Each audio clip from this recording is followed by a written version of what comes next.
So today I want to discuss something that I think is one of the most important patterns in all of human history. And once you understand this pattern, everything happening right now in the Middle East will make complete sense to you. The pattern is this. Every great empire that has tried to conquer Iran, Persia, has either collapsed, retreated, or been permanently weakened. Every single one without exception.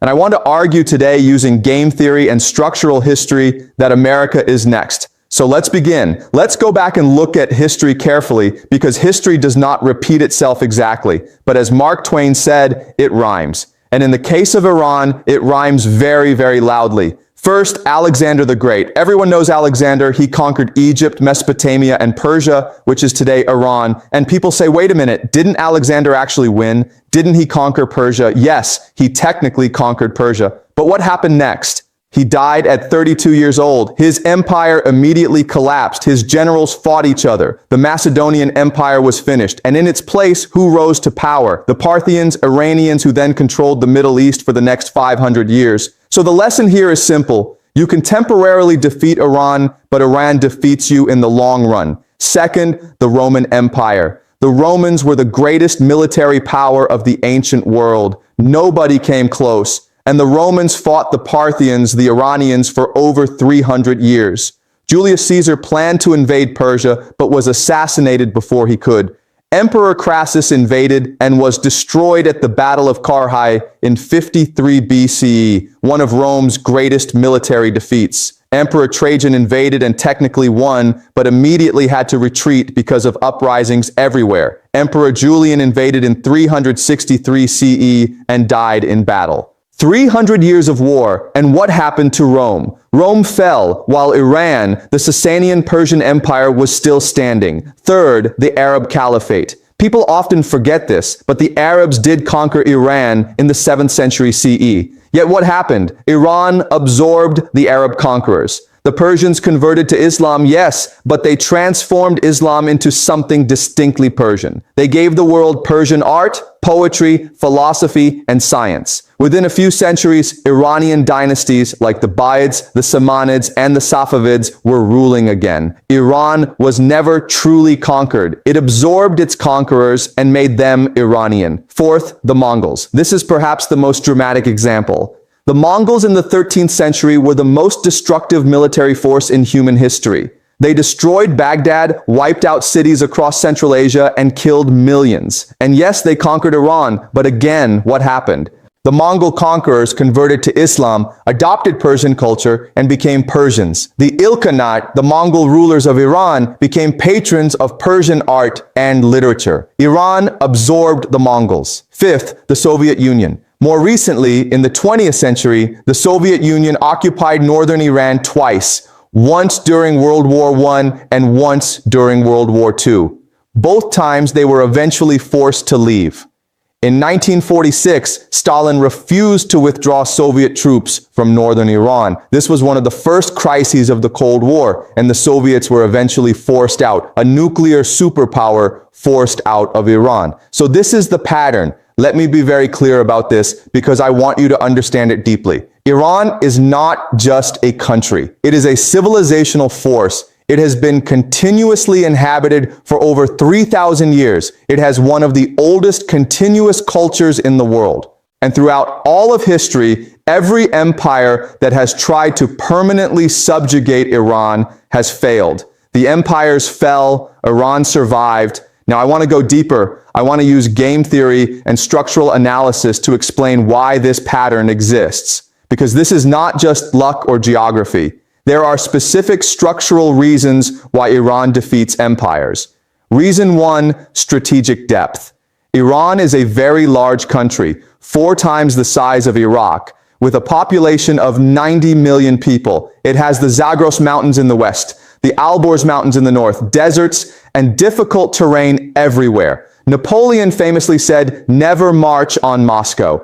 He could have also said, "Never march on Tehran." Conquering Iran would require at minimum 3 to 4 million soldiers. The entire active United States military is about 1.3 million, so the math simply does not work. There is no scenario in which America has enough soldiers to control Iranian territory, none. Reason 2, the inverted military pyramid. This concept is very important. In a normal military, you have a cost pyramid. At the base, the biggest group, you have infantry soldiers. They are cheap, flexible, and can go anywhere. Above them, you have armor and tanks. Above that, naval power. And at the very top, the most expensive and least flexible, you have air power. Wars are usually wars of attrition. To win a war of attrition, your cheapest and most flexible resource soldiers must form the base of your strategy. That is how every successful empire in history fought. But America has an inverted pyramid. Air power is at the base. Everything is built around air power. Why? Because of the military-industrial complex. Air power is the most expensive, generates the most contracts, and makes the most money for Boeing, Lockheed Martin, and Raytheon. So the entire American military strategy is built around selling expensive weapon systems, not around winning wars. That is why you have the F-35 fighter jet at $100 million each, taking 26 years to develop, and the Iranians shoot one down. That is why you have the Gerald Ford aircraft carrier at $13 billion, and it has to run away from the Persian Gulf 3 weeks after arriving. That is why you have the Patriot missile system, billions of dollars, and cheap Iranian drones fly right past it. The American military is not designed to win wars. It is designed to generate profit for the military-industrial complex. Against Iran, this is catastrophic. Reason 3, asymmetric cost exchange. This is perhaps the most devastating strategic reality facing America right now. I want you to really understand this because this is how Iran destroys empires today, not with swords or horses, but with mathematics. Consider this. One Iranian drone costs $50,000. One American interceptor missile costs between $3 million and $10 million depending on the system. So every time Iran launches one drone and America tries to shoot it down, America spends at minimum 60 times more money than Iran. 60 times. Now, Iran does not shoot one drone. Iran shoots hundreds of drones simultaneously, overwhelming American air defenses. We saw a single Iranian ballistic missile being targeted by 11 different American interceptors. All 11 missed. That is tens of millions of dollars in American ordnance gone to stop one missile. America is racing to accomplish its mission before it runs out of interceptors. Let me say that again. The most powerful military in human history is racing against the clock before it runs out of weapons. That is the reality of this war. And this is ancient Persian strategy. You do not fight the empire head on. You bleed it slowly. You drain its resources. You exhaust its will. This is what the Parthians did to Rome for 300 years. This is what the Iranians are doing to America today. Reason 4, the will to fight. This brings us to perhaps the most important strategic factor of all. I want you to understand something about Iranian civilization. This is not just a government fighting a war. This is a civilization that has been fighting for its survival for 3,000 years. In Iranian eschatology, in their religious understanding, this war against America and Israel is literally a war against the great Satan. This is existential. This is sacred. In any war, you need 3 things: unity, capacity, and determination. Iran has all 3. What about America? Only 40% of Americans support this war. The administration is asking for a $20 billion war budget from a Congress that is deeply divided. The Pentagon is afraid to report casualties because of political backlash. American soldiers are dying, and the government is hiding the numbers. The contrast could not be more stark. On one side, you have a civilization that has been preparing for this war for 20 years, studying American tactics, building drone factories, mapping every American base in the Middle East. On the other side, you have an administration that had no plan beyond the initial bombing and assumed Iran would simply surrender. They did not expect Iran to fight back.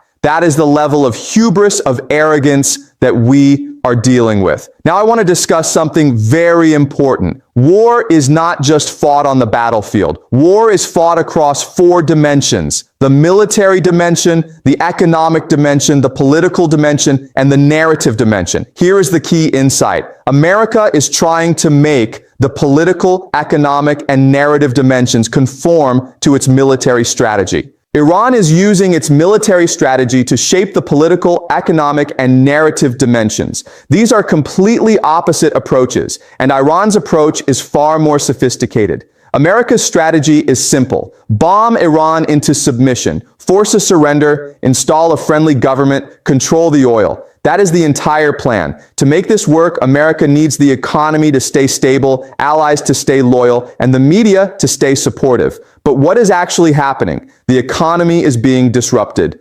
Oil prices are threatening to go above $100 a barrel. Larry Fink, the head of BlackRock, the largest asset management company in the world, the man who controls trillions of dollars, went on the BBC and said, paraphrasing, that if Iran maintains control of the Strait of Hormuz, we could see $150 oil for years. That means global recession.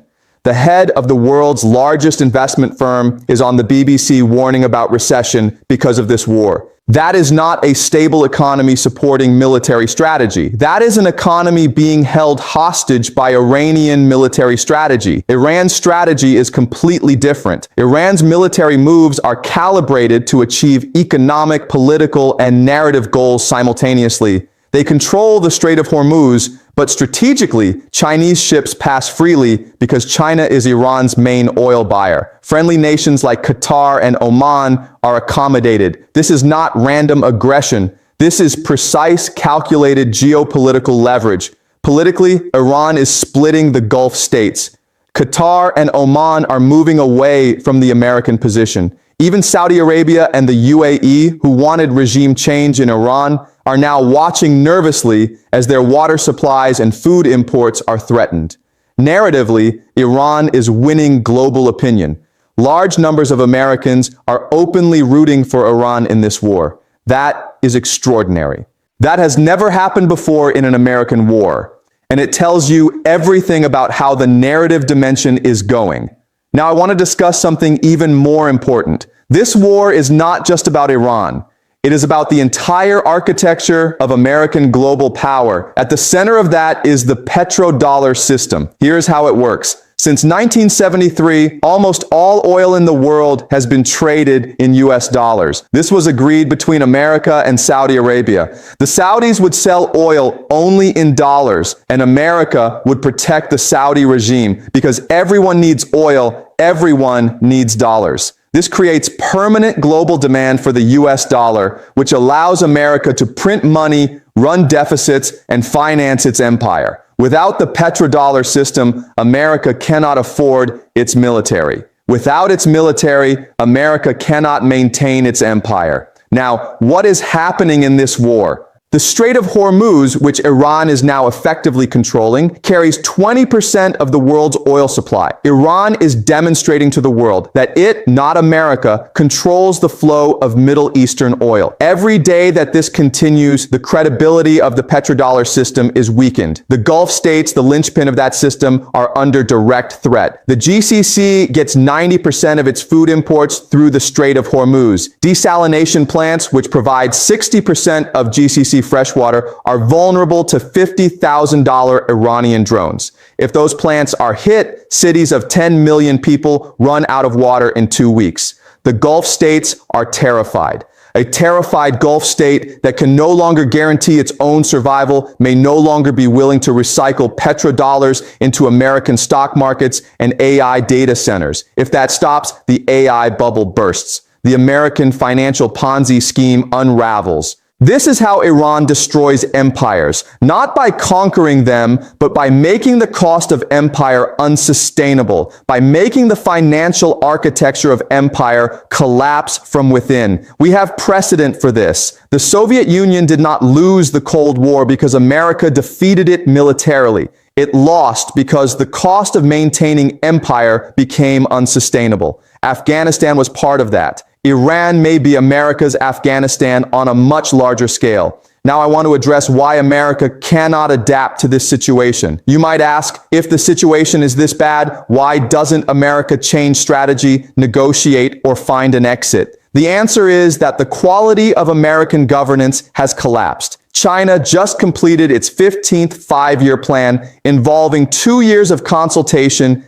expert committees, think tanks across the country, and leading academic specialists. It is a detailed, serious, comprehensive plan for the future of 1.4 billion people. What does America have? The State of the Union has become a television show. There is no work program, no strategic plan, no analytical framework. The tariff war of 2025, which disrupted the global economy, was produced by 4 or 5 people with a one-page document that would not pass a first-year economics student. This is the same administration that decided to bomb Iran. No plan beyond the initial strikes, no strategy for what comes after, just an assumption, a delusional assumption, that Iran would simply surrender. Compare this to Iran. Iran has been preparing for this war for 20 years, 2 decades of planning. They analyzed the American military, mapped every American base, built drone factories, studied the psychology of American decision-making. They understood that America's political will is fragile, that America's manufacturing capacity is limited, and that America fears casualties above all else. They built a strategy around exactly those weaknesses.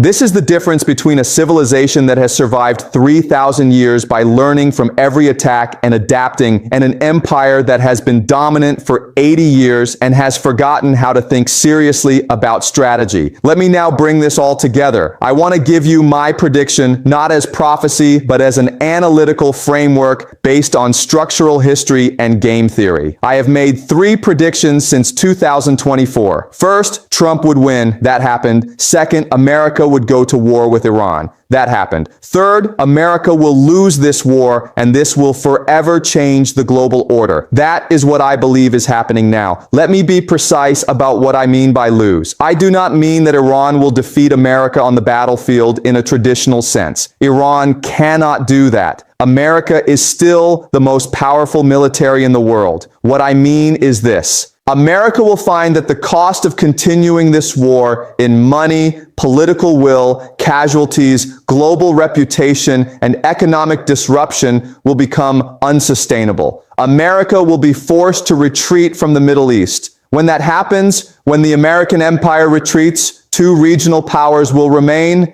Israel and Iran. The Middle East will be reorganized around those 2 powers. Here is the deeper historical truth that I want to leave you with. Every empire falls. That is the lesson of history. Rome fell. The Mongol Empire fell. The British Empire fell. The Soviet Empire fell. Not because they were defeated militarily in one decisive battle, but because they overextended, because they could not sustain the cost of empire, because their internal contradictions, corruption, loss of purpose, and hubris caught up with them. America is experiencing all of these things right now. A military designed to generate profit rather than win wars. A government that cannot plan beyond the next news cycle. A political system so corrupted that $2 trillion disappears from the Pentagon budget and nobody is held accountable. A financial system so fragile that it depends on Gulf state petrodollars recycled into a stock market bubble. And Iran, ancient Persia, is simply doing what it has always done. It is waiting. It is bleeding the empire slowly. It is being patient because Iran has time. Iran has always had time. Iran has survived every empire that has ever attacked it, and it will survive this one too. Alexander the Great came to Persia, and his empire died with him. Rome fought Persia for 300 years and fell. The Mongols conquered Persia and became Persian. The Soviets occupied Iran and were forced out. And now America. The graveyard of empires is not Afghanistan. The graveyard of empires, the original, the oldest, the most patient, is Iran. That is my analysis for today. This is not prophecy. This is structural history combined with game theory. I want you to keep your minds open. I want you to question everything I have said. I want you to look at the evidence and think for yourself. That is what predictive history means.